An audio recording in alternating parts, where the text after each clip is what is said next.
বন্ধুরা, আমি ইন্দ্রাণী এজেটের পক্ষ থেকে একটা নতুন ব্লগে তোমাদের সাথে রয়েছি। আমরা পুরীতে এসেছি আজকে সকালে, তোমাদের সাথে ভিডিওতে সেটা বলেছিলাম। আর এখন সন্ধ্যাবেলা আমরা রয়েছি হোটেল পার্কে। তোমাদের দেখাবো আমাদের হোটেল থেকে সামনের দৃশ্যটা কী সুন্দর লাগে। দেখো, সামনেই তো জানো যে স্বর্গদ্বার, আর এটাই পুরীর সবচেয়ে জমজমাট প্রাণকেন্দ্র।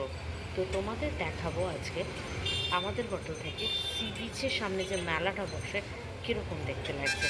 চলো বন্ধুরা বন্ধুরা আমাদের হোটেলের সামনে থেকে দেখা যাচ্ছে এই যে দূরে সমুদ্রের ঢেউ, নিশ্চয়ই বুঝতে পারছো। আর এই হচ্ছে জমজমাট পুরীর সি বিচের মেলা। যত দূর যায় শুধু ওই আলো, আর ওই দূরে নিশ্চয়ই চৈতন্য মহাপ্রভু স্ট্যাচু তোমাদের চোখে পড়ছে। দেখো, ক্রিসমাস বলে চারিটার দিক কি সুন্দর সেজে উঠেছে। এত জমজমাট লোকজন, কোনো হোটেল খালি নেই। আমাদের হোটেলের সামনে তো যেই আসছে মানুষজন, গাড়ি দাঁড় করাচ্ছে, দূর থেকেই বলে দেওয়া হচ্ছে রুম নেই, রুম নেই, যাও যাও, রুম নেই। এরকম সামনে সব মাছওয়ালারা মাছ নিয়ে বসেছে, যারা মাছ ভাজা বিক্রি করছে দেখো।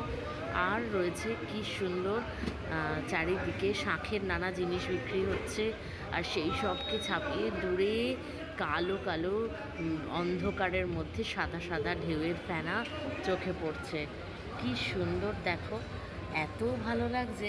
এই যে এটা হচ্ছে আমাদের হোটেলের একদম সামনেটা, বুঝতেই পারছো। পাশেই হচ্ছে সোনালি হোটেল, তার পাশেই রয়েছে কস্তুরি, পুলিনপুরি। আমাদের হোটেলের পাশেই একদম পুলিনপুরি। আর এই হচ্ছে দূরে আলোর সারি সারি মেলা। কি যে সুন্দর দৃশ্যটা, আমার খুব ভালো লাগছে। খুব সত্যি কথা বলতে বন্ধুরা, এর আগেও বহুবার, অন্তত 25-30 বার আমি পুরী এসেছি, কিন্তু এত প্রমিনেন্ট জায়গায় এর আগে আমি থাকিনি। এত এইসব হোটেলে আমাদের মতো খুব সাধারণ মানুষরা হয়তো যখনই বুক করতে গেছি নেই, তার আগে অনেক আগে বুকিং হয়ে গেছে। আর সবসময় না প্ল্যান করেও আসা হয় না, যে একদম 2 মাস 3 মাস আগে বুকিং করবো এরকম মতো নয়। জলদি একটা টিকিট বুক করে চলে আসি। এবারে লাকিলি আমি এটা পেয়েছি, তার আমার লাক বলবো, কারণ এবারেও আমরা কিন্তু খুব জলদি হোটেলটা বুক করে এসেছি।